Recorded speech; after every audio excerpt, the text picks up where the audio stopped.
With such an impressive selection of works on offer, Heffel team members are often asked which one's your favorite. And while it's very difficult to choose a favorite, this is a selection of works that stood out to Heffel team members this season.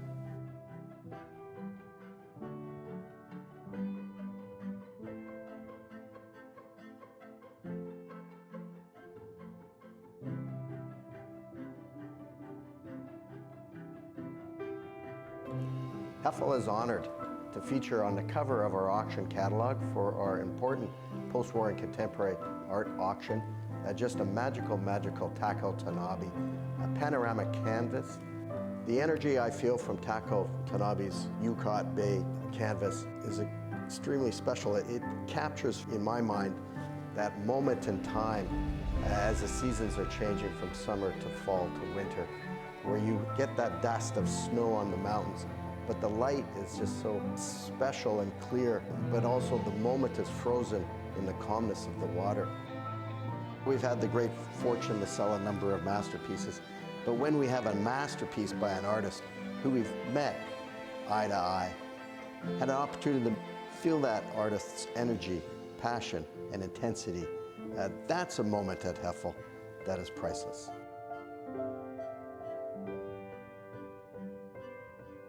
I've been privileged, of course, for so many years dealing with many great Canadian artists, both historical and contemporary, and for some reason or other, I always stop dead in my tracks when I'm looking at a David Milne painting, no matter the period. And in this particular sale coming up, we've got several fine paintings by him.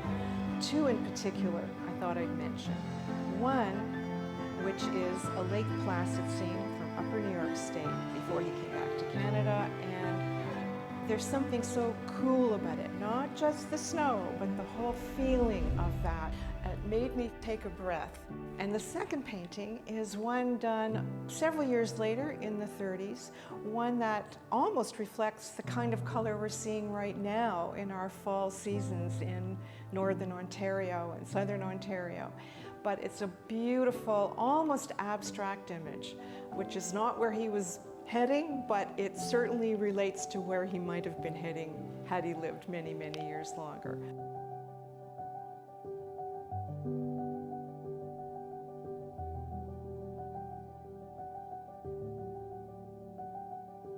A favorite of mine in this season's sale is Portrait of Frances Holgate by LILIAS Torrance Newton. The scholarship within the last decade has made a real effort to recognize artists like Newton, and we really see this reflected in past exhibitions.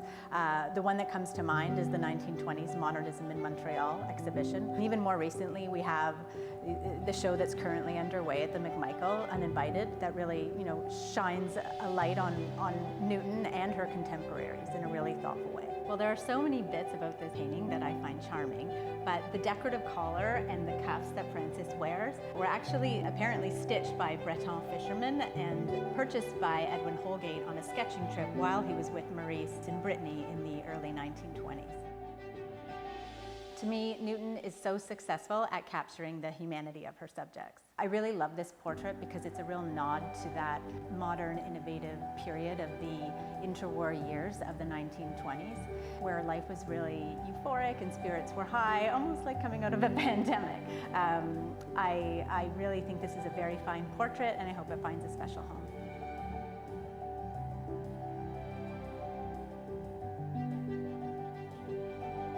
Une de mes œuvres préférées de la vente cet automne est Bicériel violet ocre de Molinari. C'est un remarquable exemple de sa série de tableaux aux bandes verticales colorées. Lorsqu'il peint ce tableau en 69, il vient de dédier presque une décennie entière à cette série.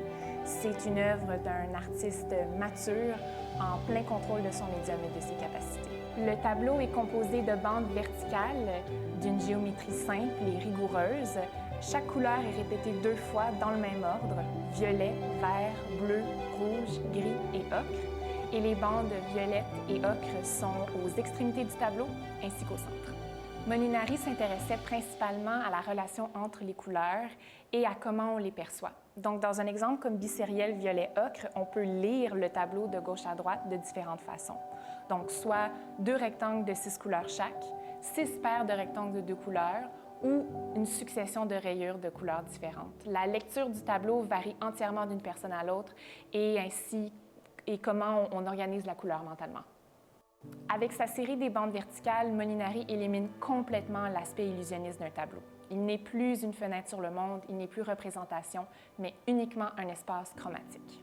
Avec son approche radicale, la série des bandes verticales a eu un profond impact sur l'art canadien et a propulsé Molinari sur la scène internationale. En 1965, son tableau Mutation vert-rouge, daté de 1964, a fait partie de l'exposition majeure de Responsive Eye au MoMA à New York. Et en 1968, il a représenté le Canada à la 34e Biennale de Venise avec une sélection d'œuvres de la même série pour lequel il a gagné le prix David Bright. Mesurant 111 pouces par 90 pouces, Bicériel violet ocre est un testament monumental du brio de Molinari, un artiste dont l'influence sur l'art canadien est tout aussi monumentale.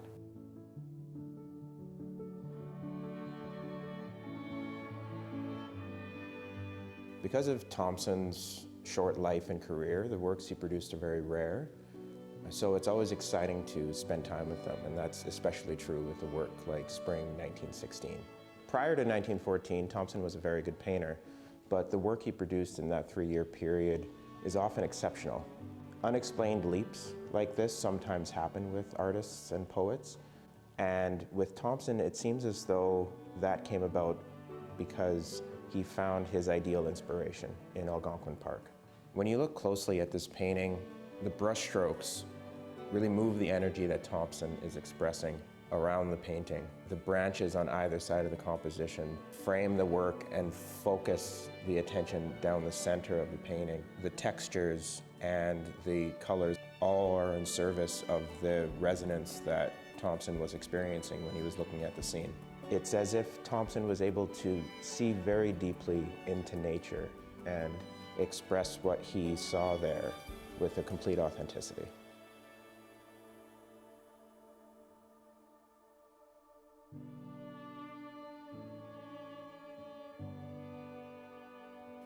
A painting that we are very honored to offer at Heffel this fall is Night Walk by Alex Colville.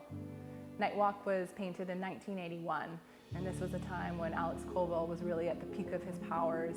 He was a household name. He had just received the Order of Canada and was preparing for a major exhibition which was organized by the Art Gallery of Ontario. This exhibition traveled throughout Europe. It was in Vancouver, it was in Montreal, and there was also a separate leg that went on to Asia, which was quite a landmark offering for Canadian art at the time. And our painting, Night Walk, was included in that second leg throughout Asia, and from what we've learned, had quite an impact. I find with Alex Colville's work is that it really arrests and captivates your attention. And with this hustle and bustle, rapid-paced world, when you stand in front of a Colville, your attention is fully immersed by it, and it's completely held within this tension.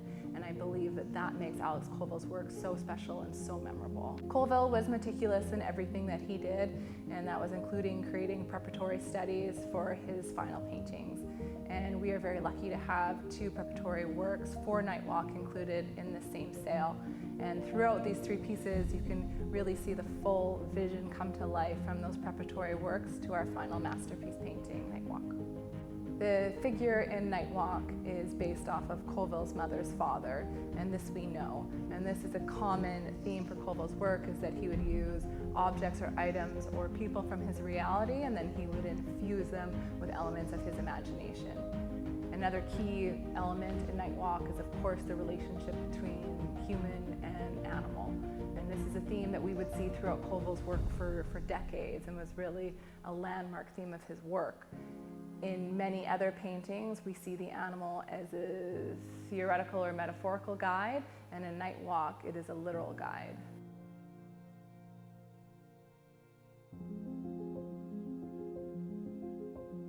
I'd like to talk a little about the masterpiece in our auction, Emily Carr, Cadova Drit. This painting has been in the same Toronto family since the 1950s. David and I first saw this painting at the collector's home in the fall of 2000. That's after we sold Emily Carr Alert Bay in the spring of 2000 for over $1 million. This mature period Emily Carr canvas is a result of Carr studies abroad, all the influences of people she met. She met Mark Tobey in the 1920s.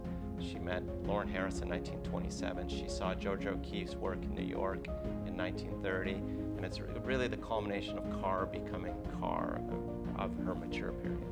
Some of the details on the canvas are the swirling sky and swirling forest in the background and the foreground. One thing that comes out predominantly, which I think is really brilliant, is the red tree. And some people think it's a red cedar. Other people we've talked to see it as an arbutus tree. I could see it as either, or it also has a totemic feeling to it, and looks into when she was painting totems. And the other element that I think is really interesting is the shack. The shack, there's a human presence, and everything about the painting works. It's a perfect painting.